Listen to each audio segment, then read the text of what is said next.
The camera drifts low over a dense Russian forest sunlight, barely piercing the moss-covered floor. Then, a jagged edge of rusted steel breaks the green silence. For 60 years, it lay hidden beneath roots and water, a tank swallowed by the earth in 1942. Inside were two soldiers who never made it home. No blast marks, no bullet holes, just a machine frozen in time. A steel coffin that held its secret until the bog gave it back. What really happened to them? And how many other stories still sleep beneath our feet, waiting to be heard? The forest had long since reclaimed what man once lost. Towering birch trees swayed in rhythm with the wind, their silver-white trunks scarred by time, while the undergrowth twisted in a quiet chaos of moss, fern, and decaying wood. In this part of Russia, the land breathes with secrets, its silence broken only by the call of distant birds or the faint rustle of a passing fox. But there, amid the dense green hush, something waited half-submerged in damp soil and shadow. A jagged, rust-colored edge protruded awkwardly from the ground like a bone breaking through skin. Metal, not rock. Shaped, not natural. It did not belong. There was no trail to this place, no signs pointing the way. Before we journey further into the forest's long-buried secret and follow the trail of two soldiers whose names were almost lost to the soil, please take a moment to like this video and subscribe to the channel. Your support allows us to keep unearthing the stories that time tried to bury, the rusted machines, the letters never read, and the voices that fell silent beneath the weight of war. Every subscription keeps these forgotten echoes alive a little longer, ensuring they are not lost again to silence.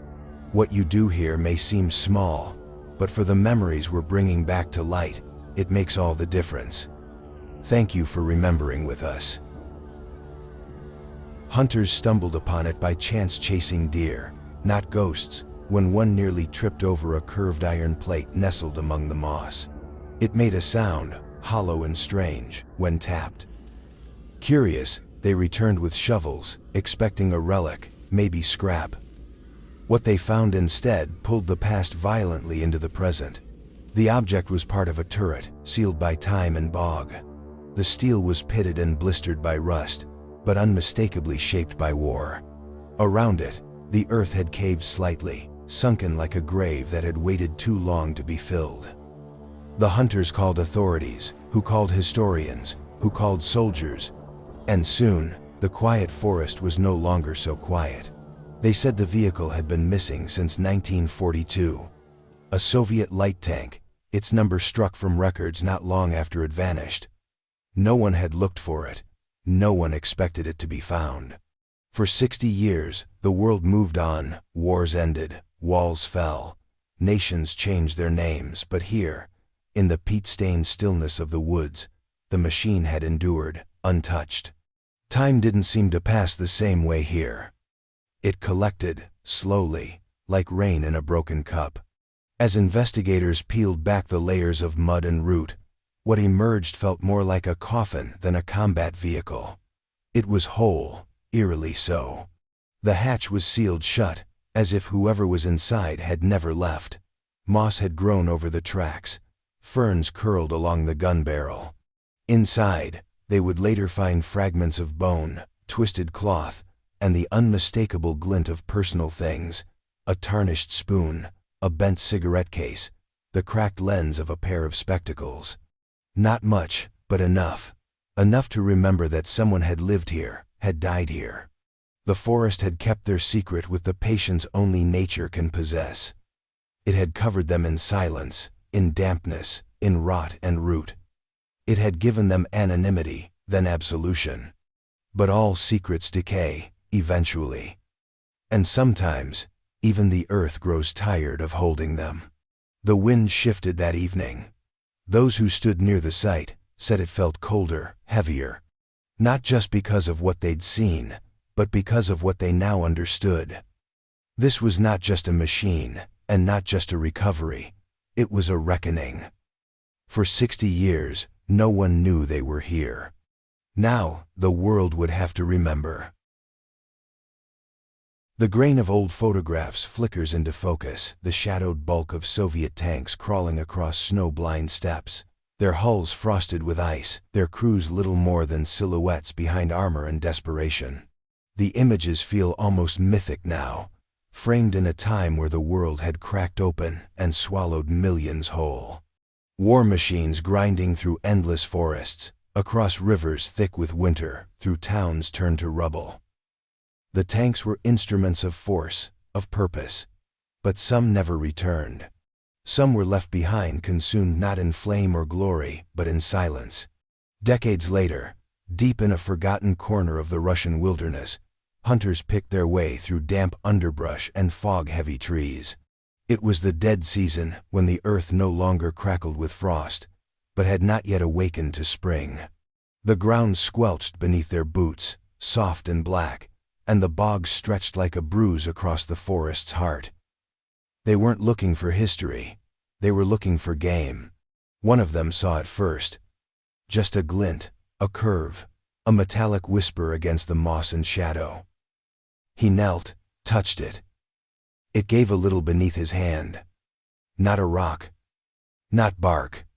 Something different, something shaped. They cleared away the brush, and the truth began to rise from the ground like a specter. It was a turret partially buried, its top barely visible above the peaty water. The shape unmistakable, rounded steel, scarred by time, covered in moss, yet unmistakably man-made. The gun barrel, long and sagging under years of weight, pointed toward nothing at all. The tank had not been blown apart, not torn by shellfire or shattered by mines. It had simply sunk. It had been forgotten. The hunters, uneasy now, marked the place and returned with help. Soon, a small team of recovery specialists arrived, drawn by whispers passed from village to village. One look confirmed it, a World War II-era Soviet tank, most likely a T-60 or T-70, vanished during the brutal summer of 1942. Yet here it was, intact beneath layers of mud and memory. The peat bog had preserved it with strange care. Unlike open air or scorched battlefield, the bog held no fire. Only time. The oxygen-starved earth slowed decay, mummifying the past in silence. The metal, though rusted, remained shaped and whole. A vehicle built for war, now cradled by the forest like a lost child. There were no markers, no graves, no records indicating a skirmish in this area. Nothing to suggest why a tank crew would be so far off course, so deep in the trees, with no apparent damage to their vehicle. The silence was not just eerie, it was deliberate. As if the world had conspired to let this one moment, this one machine, vanish without trace. Until now, steel does not speak, but it remembers. Every dent, every scorch mark, every speck of earth embedded in its surface, is a whisper of what happened. The kind of whisper that doesn't demand to be heard but begs to be understood. Those who found it didn't know what they were uncovering. Not yet, but the discovery rippled outward like a dropped stone in still water. Something lost had been found. And that changes everything. The Eastern Front was a world on fire. The earth shook under the relentless march of machines, and the sky itself seemed to bleed. Snow no longer fell clean. It carried ash and gunpowder, settling like dust on the shoulders of young men whose faces had long forgotten what peace looked like. In the heart of this maelstrom, a Soviet tank unit pushed westward through the dense forests of Belarus, orders unclear, enemy positions shifting, maps little more than sketches on damp paper. The tanks moved like steel beasts through mud and ruin, their tracks churning the frozen ground into slurry. Each one bore the scars of past engagements, patched welds, blackened armor, missing sections hastily reinforced with salvaged parts. They had seen too much, yet they moved forward because retreat was not an option. In one of these tanks, nestled deep within its creaking hull, were two men. Their names would not survive the decades, but their presence was recorded in the silence they left behind. The younger of the two was barely more than a boy, called up from a village that no longer exists. He carried a photo folded so many times the faces on it had blurred into ghosts. The other was older, hardened by years of conflict, with eyes that never seemed to blink. They said little to each other. Words were luxuries they couldn't afford. Every clatter of treads, every cough of the engine, every distant thud of artillery drowned out conversation, and besides, what was there to say? Their orders had come down hastily: flank movement, forest cover, sweep and hold. But by the time they entered the tree line, the rest of the unit had veered away, split by confusion or sabotage, or perhaps a simple misreading of terrain. The forest was thick and dark, branches clawing at the tank as if trying to pull it back. The air was colder here, the light fractured. It felt like stepping into another world. The tank struggled through boggy ground, each turn of its treads a labor against nature itself. There were no enemy positions visible, no partisans in the trees, just an encroaching stillness that seemed unnatural, even in a war so soaked in death. Radios crackled, then fell silent. The last report logged from their vehicle was brief and unremarkable: moving into woods to reposition. Then, nothing. Whether they took a wrong turn or were misled by a dying compass, no one could say. Whether they broke down or ran out of fuel is lost to time. But the truth is simpler, more haunting. The forest took them. The earth opened its arms, soft with peat and sorrow, and swallowed them whole. No gunfire, no explosion. Just a long, sinking quiet. In the days that followed, the unit continued forward, too preoccupied with survival to look back. One tank missing was hardly cause for alarm. Men disappeared every day on the front. They were chalked up to the chaos, marked as presumed destroyed, buried in paperwork, not soil. And so the forest kept its secret. Decades passed.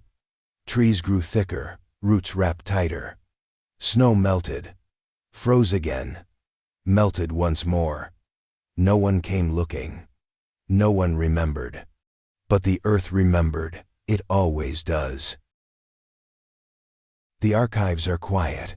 Rows of dust-colored folders sit undisturbed in iron cabinets, their spines labeled in faded Cyrillic, their contents aging beneath brittle tape and crumbling thread. This is where names live when no bodies are found between pages, in smudged ink, and on yellowing paper. There are thousands here, tens of thousands, entire drawers filled with men who never came home. Some are listed simply by unit and date, others are scrawled in haste, the handwriting of clerks overwhelmed by the scale of absence. One name among them was once a son, another, a brother, a father, a friend. Together, they form the silent majority of the Eastern Front, those who were lost not in death, but in disappearance. More than 1 million Soviet soldiers remain unaccounted for. It is a number so vast, it ceases to feel real. Until you look closer. Until you see the notes scribbled in margins. Presumed killed, no remains found. Last seen retreating under fire. Reported missing during armored engagement. Forested terrain. These aren't just men. They are absences felt like open wounds in villages scattered across Russia, Ukraine, Belarus, and beyond. Wives waited for letters that never arrived. Mothers kept candles burning in windows for years. Children grew up believing their fathers might walk through the door one day. And then they didn't. The bureaucracy of war makes no space for ghosts. These missing soldiers became numbers, symbols on maps, dots in casualty reports. Their belongings, what little could be retrieved, were returned or discarded. Their homes emptied. Their photographs placed on mantels, slowly curling at the corners, fading into the walls. And still, in the countryside, rumors persisted. Some believed their loved ones had been taken prisoner and never released. Others clung to the idea of amnesia, of men wandering unnamed through the ruins of post-war Europe. Anything was better than the finality of nothing. But nothing was often all they had. No grave to kneel beside, no headstone to mark the end of a life, only silence. And then, one day, the silence shifted. A discovery in a forest, a tank unearthed by accident after 6 decades in the earth, began to stir the past. Investigators pieced together clues: a vehicle ID number, faint insignia, fragments of uniform. It was not much, but it was enough to crack open a file in the archives. Enough to run comparisons, to check against the long list of the missing. Names began to re-emerge. Tentative, almost afraid to be remembered. One matched the unit, another matched the date. Both had been reported lost in the summer of 1942, assigned to an armored detachment near the Pripyat marshes. They were not high-ranking officers, not heroes of lore, just 2 men doing their duty, swallowed by the chaos and left off the pages of history. Until now. For families who had long given up hope, the call came with careful words and a heavy pause. A name had been found, possibly. A tank had been recovered, remains were present. DNA would be tested. But even before the results, there was a strange kind of closure in the news. An acknowledgement. After all these years, someone was still looking. And that is the quiet promise buried in every archive drawer, that not all names will remain without graves. Some, finally, are being called home. The boots of the investigators sank deep into the bog with every step, each movement a slow negotiation with the earth, as if the ground itself was reluctant to give up what it had hidden for so long. Morning mist clung to the treetops, curling around branches like smoke. The forest was still, unnaturally so, as if holding its breath. The scent of wet moss, iron, and decay hung thick in the air. Just ahead, barely risen from the dark, loamy soil, was the tank. Its turret protruded like the crown of a buried colossus, slumped forward, half submerged in the mire. The gun barrel extended at an odd angle, not in defiance, but like the arm of a drowned man reaching toward the surface. Rust clung to every inch of the exposed metal, but the form remained intact. No crumpled steel, no rupture, no explosion. The machine had not died violently, it had descended, swallowed slowly by time and bog. Peat bogs are strange keepers of secrets. Their cold, oxygen-poor environment doesn't destroy, it preserves. Like a reluctant grave, the bog had cradled the tank for decades, holding its shape, its contents, and most hauntingly, its memories. Where fire might have consumed and rain would have worn away, the bog had kept watch, silent, still, waiting. The recovery team moved with deliberate care. Shovels scraped softly against the sodden earth, each layer of mud peeled back like pages in a sealed book. As more of the tank emerged, so did its details: hatch handles, track teeth. The faint shadow of once red stars faded into brown rust. And then came the moment they had all prepared for, but which no one truly wanted: the opening of the hatch. It took time. The seal, warped by years of pressure and peat, resisted at first, groaning as if disturbed from sleep. When it finally gave, the smell that emerged was not rot, not decay, it was older, mustier, the scent of soil and rust, of metal and time. A heavy, intimate air, as if they had opened a chamber that had never known light. Inside, the space was cramped and quiet. The seats had collapsed under the weight of years, but their outlines remained. Panels were smeared in silt, webbing from tattered uniforms clung to the edges. But it was the human things that made the silence deepen. A small cigarette tin, dented and dull, with a Cyrillic engraving nearly worn away. A comb, teeth missing, its plastic softened by the bog's patience. The curved edge of a canteen, still closed. And then, bones. They were partial, interspersed throughout the compartment. A jawbone nestled beside the driver's seat, a femur jutting from the crew section. Ribs collapsed inward, tangled in the fabric of a decaying tunic. The remains were not orderly, they told of slow suffocation, not immediate death. Whatever had happened, it had not been quick. For the investigators, Each item was catalogued with reverence, not as evidence, but as testimony. These weren't relics of war. They were fragments of lives caught in its teeth.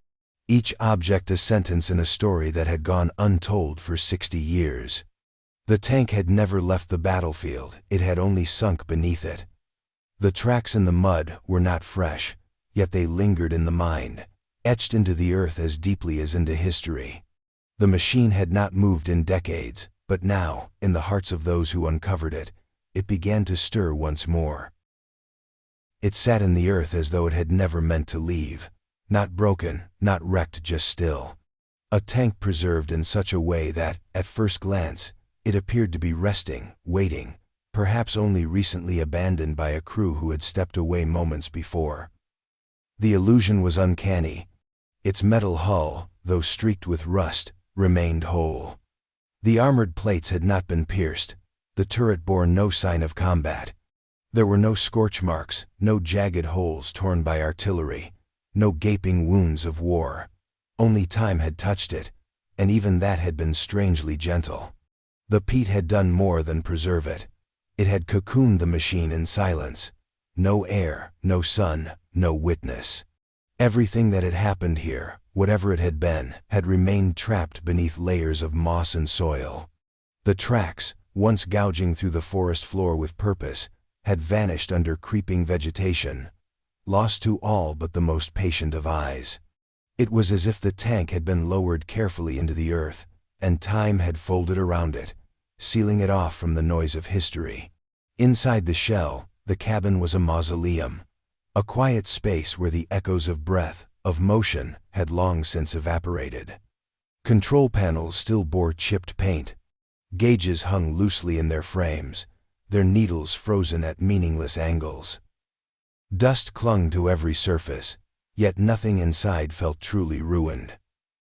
The mechanisms hadn't shattered, hadn't melted. They had merely stopped, long ago, and never resumed. Even the fabric remnants, barely more than filaments now, suggested something left in place, undisturbed. It was not a relic of violence. It was a monument to absence. No one could explain how it came to rest in such a state. A functioning tank does not simply disappear. Yet here it was, miles from the recorded front lines, hidden in the folds of a forest that never gave back what it swallowed. The hatch had not been blown open. It had remained sealed. The crew, such as remained, had not escaped. Whatever happened inside, it had ended not with screams, but with silence. No calls for help, no trace of struggle, just a quiet descent into earth and oblivion. The tank's presence posed questions more than it offered answers. How had it ended up here, whole and abandoned, yet untouched by combat? Why had no one reported it found, sought it out, or even wondered where it had gone? Its lack of violence made it eerie, unsettling, a mystery of stillness. Machines, especially in war, rarely die peacefully. This one had. Investigators could not help but feel watched as they worked. The surrounding trees stood like sentinels, and the wind moved with a kind of restraint, as though aware it was disturbing something sacred. Every creak of shifting metal, every splash of mud, every breath seemed too loud. This was not just a tank. It was a question carved in iron and sealed by time. A question that did not shout, but whispered. What happened here? Why did no one come? Why did the earth choose to keep this secret? No one could say. All they could do was listen, and look, and remember. There are no envelopes left. No fragile paper corners smoothed down by familiar hands. No ink faded from being read too many times in dim candlelight. But if you listen closely to what remains, fragments of a cigarette tin, a comb worn smooth by use, the placement of two helmets side by side, you can almost hear the words that were never delivered. You can almost imagine the letters. One begins with trembling hope. We move out tomorrow. They say it's a short advance, but I've learned not to believe what they say. I'm trying to stay warm. The cold creeps in, even through steel. Still, I'm lucky others sleep in holes they dig with their hands. I have the engine's warmth when it runs. He doesn't mention the ache in his bones, the cough that rattles deep in his chest, or the boy from the unit who didn't wake up that morning. He signs it only with his first name, not out of secrecy but because it's all he had left to hold on to. Another reads like a confession whispered to the dark. I had a dream last night. I was sitting at the kitchen table again, your tea still steaming. I couldn't taste it, but I remember the sound the spoon made when you stirred it. I woke up to artillery. I didn't want to open my eyes. It's not the war he wants to describe. It's the smell of her hair, the quiet of their room, the sound of their child breathing in sleep. But he writes about the tank instead, how the controls freeze when the sun dips, how the gears groan like something alive. Because that's what he knows now. Some letters try to be brave. Tell me Kyle, I'll take him fishing when I'm back. The Dnieper must be frozen now, but in spring we'll go with father's old rod. Save the blue scarf for me. You know the one. There's a pause, imagined in the space between sentences. A moment where the pen might have hovered over the page. He doesn't write about the tank commander who wept after watching his friend die, or the way the forest seems to move at night. He just says, I'm fine, really. Don't worry. Others break in quiet ways. It's hard to remember my own handwriting. That scares me more than the shells. I see my reflection in the periscope sometimes, and I don't recognize the eyes. Are they mine? He tries to explain what it feels like to sit in the same cramped space for hours, days, waiting for orders that never come. He jokes about the food, we say it's soup, but it's mostly water remembering potatoes. But the humor is thin, a veil stretched too tight. These were not heroes in their own minds. They were tired boys with stiff joints and aching backs, wearing boots that didn't fit and uniforms too thin for the cold. They missed birthdays, funerals, the quiet of home. They saw things they would never speak of, even if they'd lived to speak. And they wrote because writing was the only way to stay tethered to a world beyond steel and frost and fire. But none of these letters made it to their destinations. They were never folded and sealed, never passed to a courier, never slipped into a pocket or a mother's trembling hands. They remained unwritten, imagined, carried only in the minds of those who sat in silence as the trees closed around them. They could have been anyone. They were everyone. And though the letters were never read, their yearning still echoes quiet, steady, and unbearably human. In the summer of 1942, the maps were redrawn by the hour, and orders arrived with the certainty of smoke. The Eastern Front was fluid, frantic, stretched thin across forests and rivers, and towns burned to the ground. Units disappeared, not just under enemy fire, but into terrain so vast and disoriented by chaos that entire companies could vanish with barely a trace. The tank in question, its number now deciphered from rusted plates, had belonged to a reconnaissance detachment tasked with flanking an advancing German column. Records show it departed from a forward operating station at dawn, part of a 5-vehicle patrol pushing into uncertain territory northeast of the Pripyat marshes. What happened after that is a puzzle with only a few surviving pieces.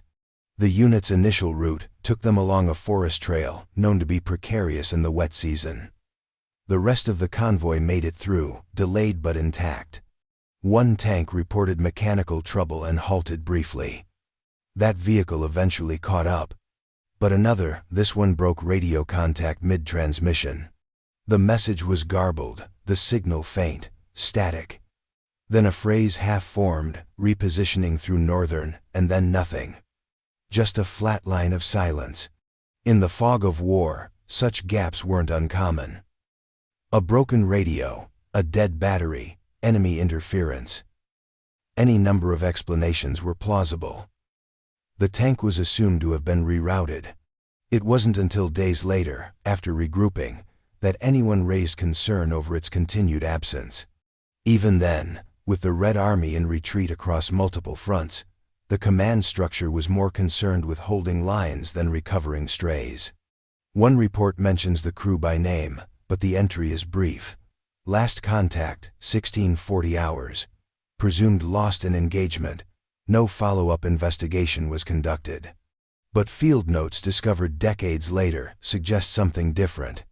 A reconnaissance file, barely legible and marked classified, contained a hand-drawn map indicating a detour path, an alternate route through denser forest, avoiding a suspected German artillery position. It's possible the tank had been ordered to investigate the trail alone, or perhaps they volunteered, hoping to find a quicker way back to the main column. That kind of decision made in a moment of urgency could have sealed their fate. The terrain there was treacherous. A layer of peat over unstable ground, riddled with sinkholes and hidden bogs. If the crew had followed the detour, if the weight of the tank shifted too far left or right on soft earth, there wouldn't have been time to correct it.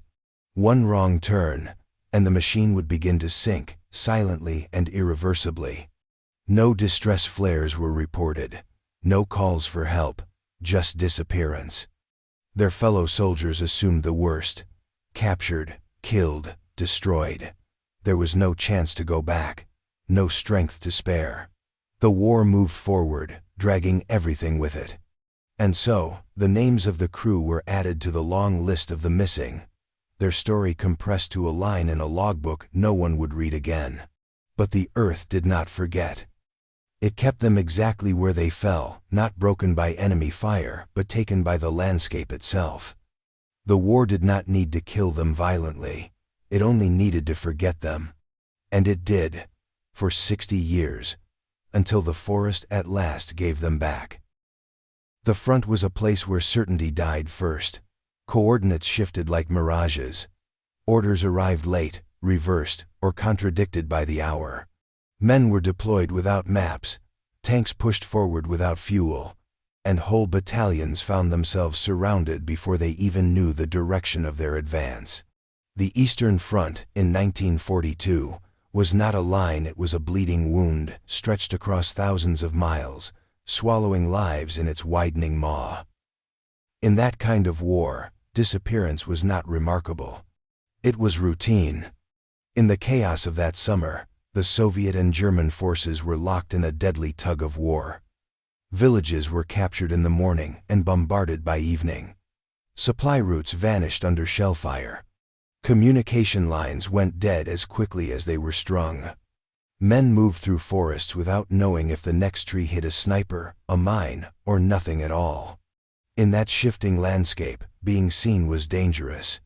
Being lost was easy. And so when a single tank failed to return from patrol, there was no alarm, no rescue mission, no urgent decoding of its last garbled transmission. There simply wasn't time. That day, another column was ambushed 20 kilometers south. A fuel depot was overrun. A bridge was bombed before retreating units could cross. The war pressed forward like a storm, loud, indiscriminate, and fast. And amid the thunder, one tank quietly ceased to exist. Later, an officer would scrawl a note into his field journal. Unit 3 to 17, presumed destroyed. No remains recovered. A single sentence, a simple closing of a case that was never really opened. Perhaps he intended to revisit it later, once the front stabilized. Perhaps he didn't. In that moment, it was enough just to keep track of the living. The dead, or the lost, would have to wait. The fog of war is not just metaphorical. It's real. It clings to memory, to perception, to record-keeping. It blurs the line between event and rumor. Stories shift with each retelling. Survivors misremember details. Shell shock fractures timelines. Documents are destroyed in retreat, or never created at all. And in the thick of it, one more missing tank is no more important than a missing bullet casing. In the months that followed, battles raged on. New soldiers were assigned. New tanks were issued. The war machine needed feeding, and so it fed.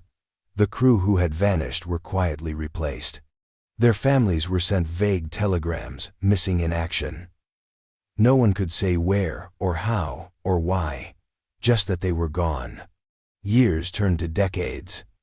The forest grew over their trail, moss swallowing the last impressions of treads in the mud. What remained was not a battlefield, but silence.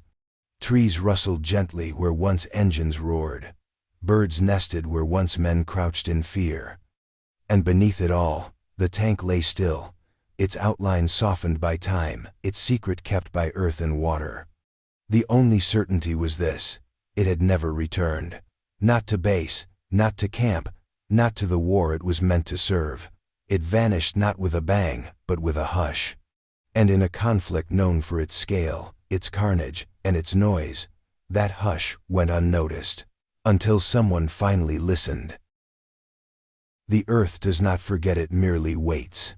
In the quiet hollows of the forest, where the air is damp and heavy and the ground yields underfoot with an unnatural softness, peat bogs stretch like hidden graves. They are not violent places. There is no thunder of war here, no flash of muzzle or burst of flame, only stillness. But it is a stillness that keeps, that holds, that buries without erasing. Peat bogs are the perfect tombs for history. Formed over centuries by the slow accumulation of moss, sedge, and decaying vegetation, they are rich with organic matter and starved of oxygen. Nothing breathes there. Nothing rots in the way it should. The usual process of decay, the one that turns flesh to dust and metal to fragments, is interrupted. Instead, what enters the bog is gently embraced, sealed away from air, from fire, from the biting teeth of time. The result is a kind of natural embalming, a preservation not out of reverence, but chemistry. The tank, when it slipped beneath the surface, did not rust into oblivion. The waterlogged soil wrapped around it like a second skin. The acidic environment stained it, warped it, slowly softened its edges, but it did not destroy it. Instead, it kept it whole. The steel remained largely intact, the hatches stayed closed. The outlines of compartments, wiring, control panels, all of it endured. The vehicle did not fall apart. It simply sank into a long, dark sleep. And within the tank, the preservation was even more intimate. Bones, usually quick to crumble under normal soil conditions, were found still bearing shape. The peat, lacking the oxygen that fuels bacteria and decay, preserved the very structure of the men who had once breathed within those walls. Their jawbones, femurs, vertebrae, still held in the places where they had fallen. Even the scraps of their uniforms, threadbare and delicate, had not completely vanished. The cloth had softened, become one with the mud, but it was still there, woven into the silence. In other places, time is a hunter. It erases, dismantles, destroys. But in a bog, time becomes something else. It thickens, it slows, it curls inward, folding the past into itself. It creates a liminal space where the moment of death can linger indefinitely, where a man can remain seated at his post for 60 years, untouched by the world that moved on without him. Archaeologists and historians have long marveled at what the peat can hold.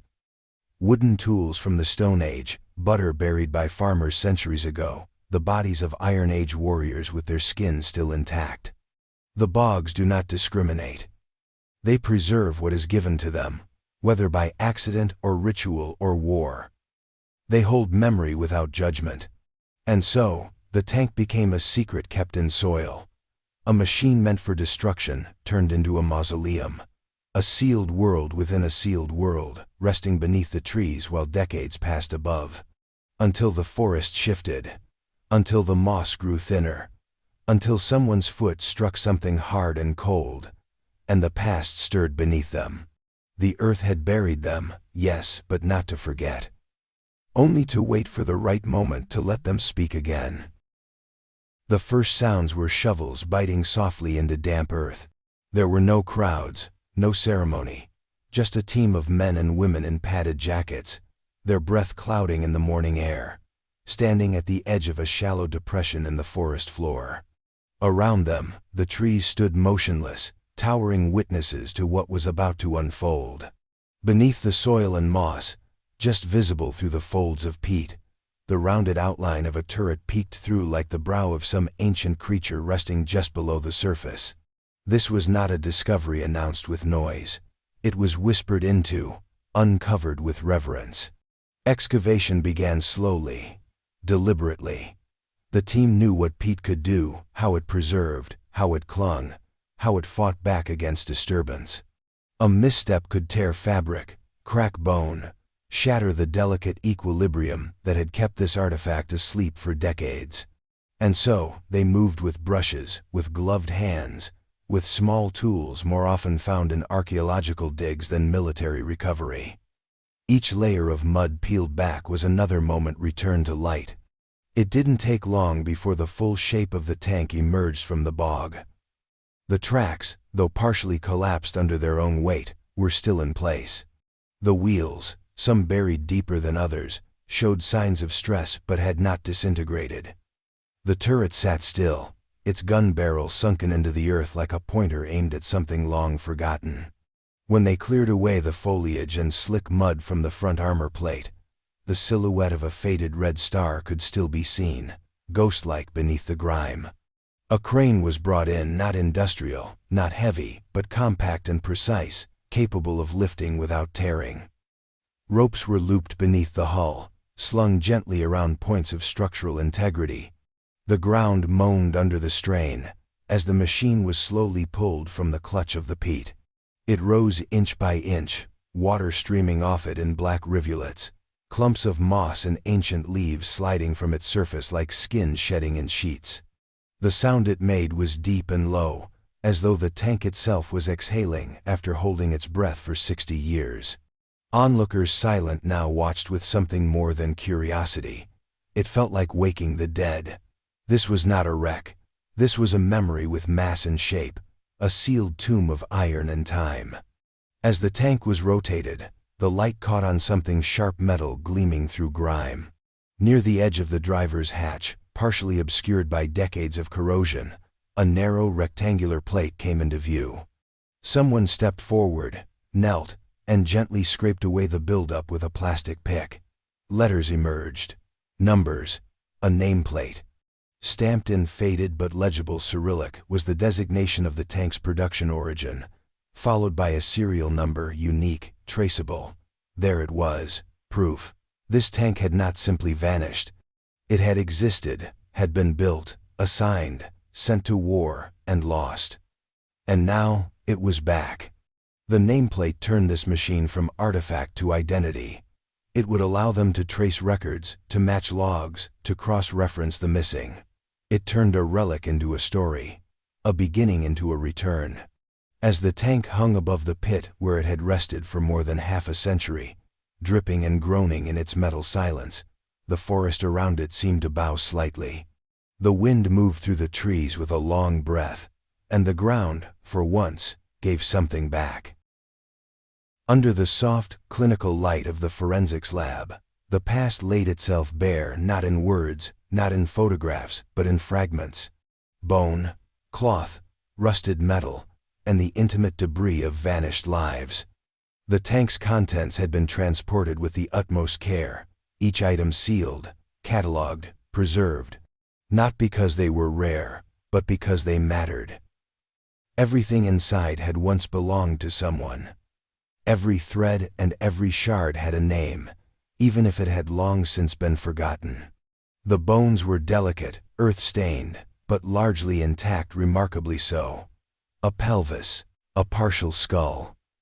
Vertebrae still loosely aligned from where the remains had slumped against the side of the cabin. Forensic anthropologists began their work with measured precision, mapping the skeletal fragments against human anatomy, noting wear, breaks, healing, age. One skeleton belonged to a man in his early 20s, the other, older, perhaps mid-30s, both male. Both likely dead within hours, possibly minutes of becoming trapped inside the tank.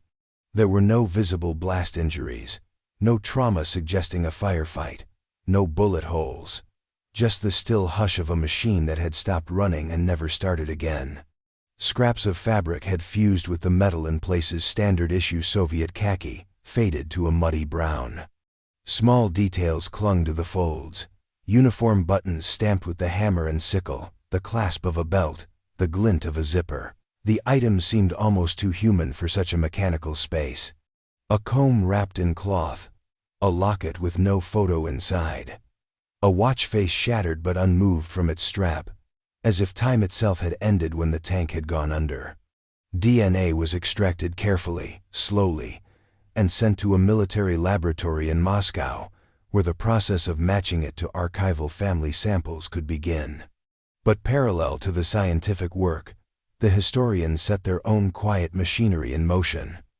They began combing through records, deployment logs, unit rosters, lists of the missing. With the tank's serial number as an anchor, they traced its assignment to a reconnaissance unit lost in the forests north of the Pripyat marshes in July 1942. The names of the crew had been recorded in a dispatch. 2 soldiers. Both reported missing the day the tank went silent. One was a sergeant, the other a driver mechanic. Their personnel files were minimal, just a few black and white photos, home addresses, dates of birth. One of them scrawled in barely legible pen. Both had families. One had written letters, preserved by his sister until her death in the 1,980 seconds. The other had no surviving kin, at least not on record. But here they were again, emerging through data and dust, through brittle records and careful hands. In the lab, their bones no longer felt anonymous. They belonged to faces now, however faint, to men with histories. They had walked through snow, they had joked over rations. They had climbed into a tank believing they would return. And when they didn't, the world moved on without them until the bog released its grip and their story rose again. The forensics of memory is not just science, it is grief made methodical, loss given a voice. Bit by bit, 2 forgotten men were pieced back together, not just as remains, but as stories. As evidence that even in war, even after 6 decades in the ground, someone might still remember you. Someone might still say your name. The call came on a gray morning, the kind where the sky presses low and everything feels heavy. An official voice, hesitant but clear, explained that human remains had been recovered from a preserved Soviet tank lost during the war. They had been matched through DNA and surviving military records to a man named Mikhail Antonov, born in 1,910 inches, a village that no longer appeared on modern maps. The woman on the other end of the line didn't speak for a long time. She simply listened. When she finally responded, her voice cracked not from shock, but from the weight of something that had waited too long to be released. She was his niece, his last living relative. Her mother had been Mikhail's younger sister, and she remembered hearing stories as a child, whispered in hushed tones late at night when the adults thought she was asleep. Stories of a brother who had gone to war and never come home. There had never been a funeral, never a telegram confirming death. Just the silence that followed his last letter. And that silence became its own kind of presence in their home, a constant hum beneath the conversations, beneath the years. Now, 60 years later, she stood in front of a table laid with artifacts, the comb he had carried, the dog tag barely legible under layers of corrosion, the fragments of uniform with his regiment number stitched into the lining. There was no question in her mind. This was him. The man her mother mourned every birthday. The brother they had imagined alive somewhere, in a hospital, in a camp, maybe just lost. The not knowing had always been worse than grief. Grief has shape, uncertainty is endless. Silent tears fell as she touched the items through a sheet of glass, her breath fogging the display case. She didn't speak much to the recovery officers, didn't offer grand statements or dramatic memories. She simply said, "He was kind." And then, he played the balalaika. And finally, as she turned to leave, "Thank you for bringing him back." Another family was also contacted, descendants of the driver, Sergei Volodin. They had known even less. Just a name on a family tree, and an old photo of a young man in uniform with a crooked smile. They thought he had died at Stalingrad. That's what the rumors said. But now they knew. He had died in silence, beneath the trees, alongside his comrade, and he had not been forgotten. For them, the war had always hovered just behind the present, a question mark that generations inherited without ever asking aloud. What happened to him? Did he suffer? Was he alone? Those questions now had answers. Painful, yes, but answers nonetheless. And with answers came a strange, aching relief. A proper burial was arranged. Military honors were offered. A small service, understated, with flags and photographs and a pair of coffins placed gently into the earth. This time, there were names on the markers. This time, the ground closed with dignity, not mystery. For those left behind, the war had stretched far beyond its official end. It lingered in empty chairs, in fading memories, in unopened letters kept in drawers like sacred things. But now, with the return of these two men, something had shifted. The silence was no longer a void. It was a story. One that could finally, mercifully, be laid to rest. The tank rests now beneath fluorescent lights and polished floors, its bulk encased in a quiet reverence that museums know how to craft. Its rusted body, cleaned but not restored, sits on a low concrete platform untouched beyond what was needed to stabilize it. No paint was reapplied. No dents were buffed out. The curators decided early on that the story it carried was in its scars, and to smooth them away would be to lie. So it stands as it was found, streaked with decay, its turret forever bowed, its tracks locked in the last position they held as it disappeared into the bog. Children come in, wide-eyed, their voices hushed not by instruction but by instinct. Something about the tank pulls the noise out of the room. They press their faces to the viewing slit, peering into the dark interior where two soldiers once sat, breathed, waited, and died.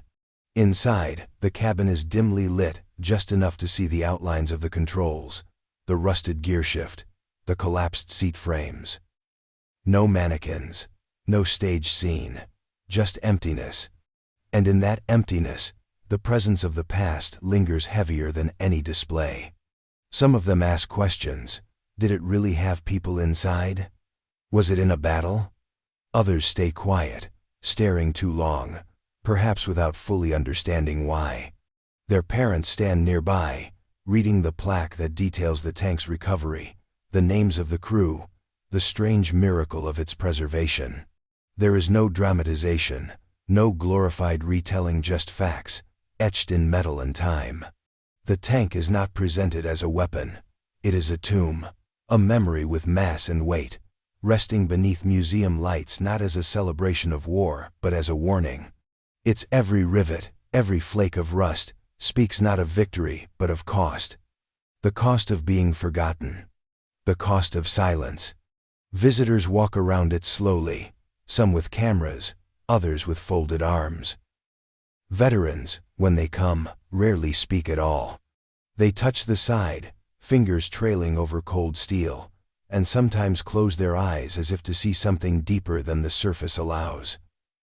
For them, the tank is not an exhibit, it's a mirror, a reminder of who they were, or who they left behind. At certain times of the year, flowers appear at the base of the display. Small bundles wrapped in paper, set down quietly by someone who remembers what it means to be found after so long. A ribbon tied to the gun barrel. A note tucked beneath a track. Gestures of grief and gratitude, coexisting in the soft shadow the machine casts against the wall. The tank does not move.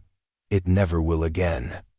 But it carries the weight of movement, of history, of two men whose final breath echoed inside that steel shell. It is not simply metal. It is memory made solid. A coffin with armor. A monument not to a battle, but to an ending. And in its stillness, it speaks louder than noise ever could. The weight of rust, of time, of memory held together not by bolts, but by the simple truth that some stories refuse to be buried forever. The day of the burial was quiet, almost too quiet for what it meant. The sky was overcast, as though nature itself had decided to hold back its color and deference. There were no parades, no roaring brass bands, no fanfare. Just a soft wind rolling through the trees and a few solemn voices murmuring prayers beneath their breath. It was not a spectacle. It was a reckoning, slow, measured, and long overdue. 2 coffins, draped in the red and gold of the Soviet military, rested side by side atop wooden supports above freshly dug graves. They were small, the kind used when there is more memory than body. The remains within had been pieced together from what the earth had surrendered, bones that had lain intertwined for 60 years inside the sealed metal tomb of a sunken tank. There was no pretense. Everyone present knew they were burying fragments, not whole men. But fragments were enough. Fragments meant they had been found. That mattered more than anything. A military honor guard stood at attention, their uniforms pressed, their eyes fixed forward. The oldest among them had never known war firsthand, but the weight of what they were honoring was visible in their posture. It was in the way they moved, unhurried, deliberate. Each fold of the flag, each step to the rhythm of mourning, echoed something far greater than tradition. It echoed loss. It echoed the silence that had stretched across decades. As the names were read aloud, Mikhail Antonov and Sergei Volodin, the air seemed to hold still. Not because the names were famous, but because they weren't. They had been ordinary men, sent to do an extraordinary thing. To fight in a war that swallowed millions. Their disappearance had once been a footnote in a report, quickly overshadowed by the next catastrophe. But now, they had identities again. They had graves. They had been returned to the soil of their homeland, carried not in tanks, but in memory. Mourners came in modest numbers, family, military officials, a few locals who had read about the discovery and felt compelled to witness something so rare, so strangely beautiful. A burial not born of tragedy in the moment, but of history catching up. Some brought flowers, others brought silence. One elderly woman placed a folded photograph of a young soldier at the base of a headstone, though neither name belonged to him. She wept anyway, as if this burial also belonged to all those who had never been found. The coffins were lowered slowly, the creak of rope audible in the hush. A handful of soil dropped atop each lid, then another, then another. The sound of earth meeting wood, over and over, soft but final. The honor guard fired 3 shots into the air, sharp, echoing cracks that seemed to bounce off the trees and disappear into the overcast sky. When it was done, people lingered. Some touched the grave markers. Others stood at a distance. A child held her mother's hand and whispered, "Who were they?" The mother didn't answer right away. She only said, "They came home." The final words spoken by the officiant hung in the air like a breath not yet exhaled. 60 years too late, but not forgotten. And then, the footsteps began to fade. One by one, people turned and walked away, leaving behind only the sound of wind in the trees and 2 graves side by side, marked not just by stone, but by the silence that had finally been answered. The forest remembers in ways we cannot. It has no voice, no eyes, no words, yet it carries impressions deeper than any human memory. Long before soldiers came with their iron and fire, the trees grew undisturbed, their roots threading through dark soil, their branches stitching the sky. They had weathered centuries of storms, outlived kings and villages, and watched rivers change their course. Then came the war, sudden and brutal, like winter descending in a single night. It began as a distant tremor, the low hum of engines on the horizon, a sound unnatural to the forest's rhythm. The deer fled first, startled by the vibrations beneath their hooves. Birds rose in startled flocks, wheeling away from the unseen roar that approached. The trees, unmoving but not unaware, felt the weight of treads grinding into the earth, tearing roots, compressing soil that had taken centuries to settle. The air, usually damp with the smell of moss and pine, grew heavy with exhaust and the acrid taste of gunpowder. The forest heard the shelling. It heard the echo of artillery thudding over ridgelines, the sharp crack of rifle fire puncturing the stillness. It heard the anguished shouts of men, their words swallowed by smoke and distance, their cries traveling between the trunks only to fade like mist. The forest did not interfere, it only bore witness. When the tank entered its depths, the trees swayed slightly, as though shifting aside for the metal beast. The ground trembled beneath its weight. It left a trail of churned mud and snapped branches, tracks that cut across the moss like open wounds. The forest saw the men inside only as shadows behind steel, their lives contained within a moving shell. It heard the cough of the engine falter as the bog deepened. It felt the slow sinking of the machine as the earth softened beneath it. It listened as panic stirred inside, though no words escaped into the air. Then came the moment of surrender, the sputter of the engine dying, the last futile clatter of gears, and the deep, eerie silence that followed. The birds had long since fled. Even the wind seemed to pause, as though unwilling to intrude. The forest held its breath as the tank settled into the peat, the waterline creeping up its sides until it vanished beneath mud and shadow. The men inside made no sound. Whatever their last words were, they were spoken only to one another, never carried to the trees. When it was over, the forest closed around them like a shroud. The moss crept back over the churned tracks. The ferns uncurled to cover the wounds in the soil. Trees grew taller, their roots weaving around the silent tomb, strengthening the walls of their grave. Seasons shifted, snow fell, melted, fell again. The war moved on. The guns fell silent elsewhere. But here, beneath the canopy, the quiet remained unbroken. The forest bore witness to everything, the thunder and the silence that followed. It did not forget. Its memory is written in the growth rings of trees that sprouted in that same summer, in the tilt of a pine that leaned away from the blast of a nearby shell, in the soil compacted beneath heavy treads.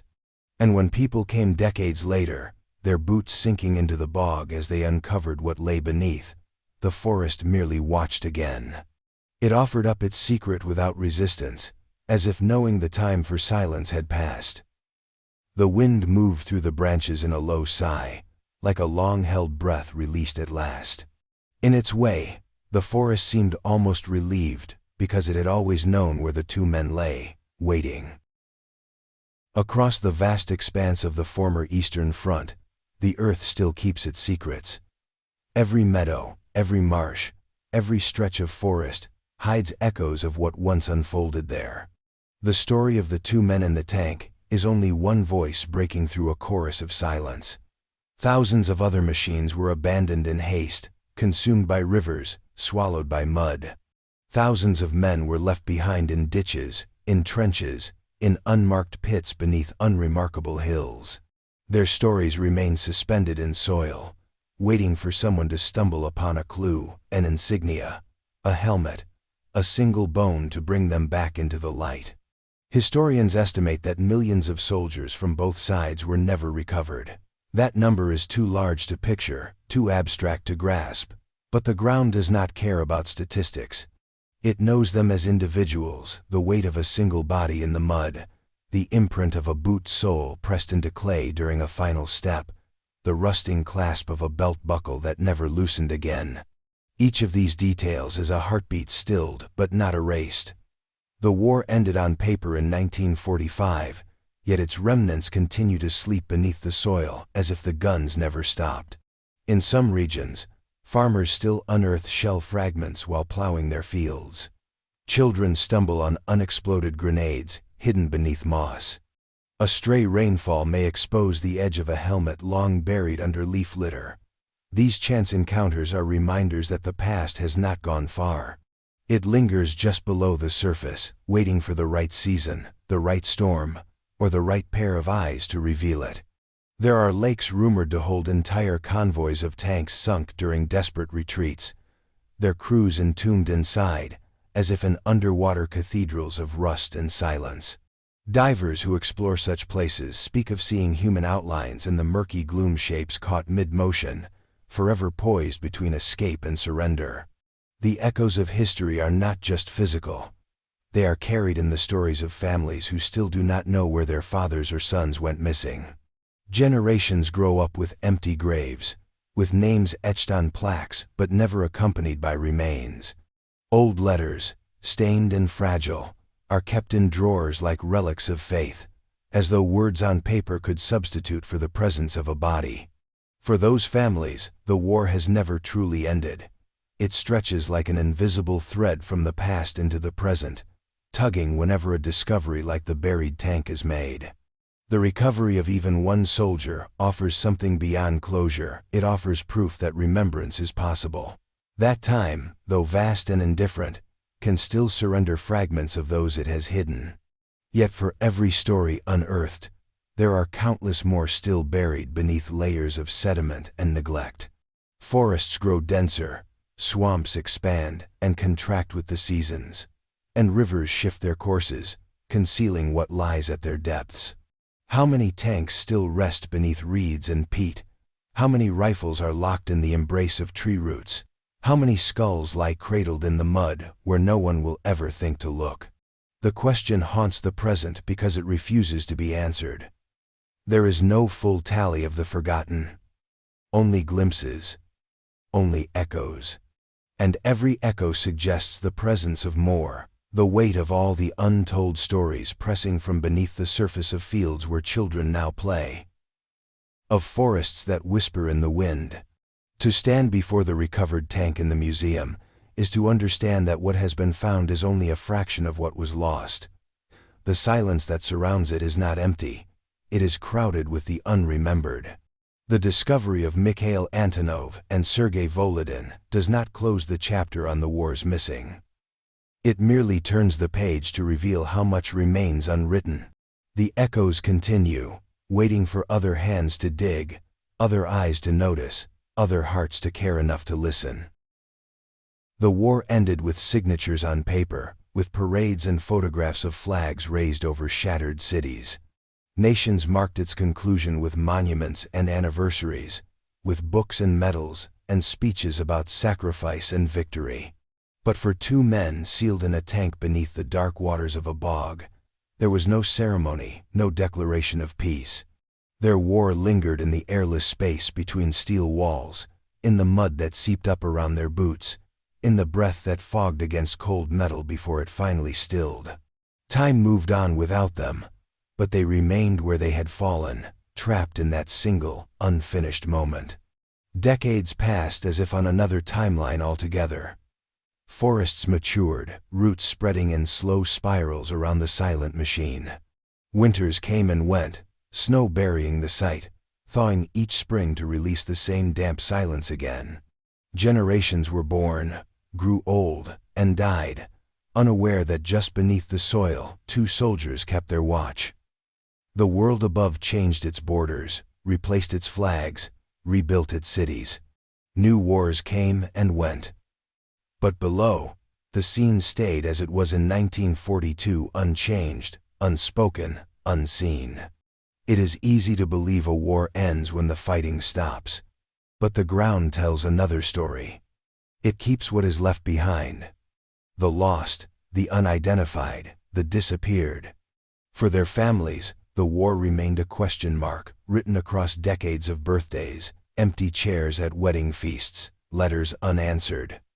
For the tank itself, the war was a long, unbroken night.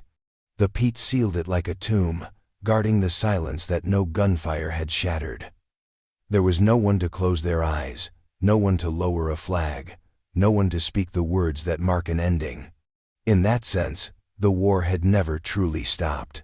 When the bog finally released them, it was as though history had exhaled. The discovery wasn't a triumph but a reckoning. The lifting of the tank from the earth was not just an act of recovery, it was the reopening of a wound that had never fully healed.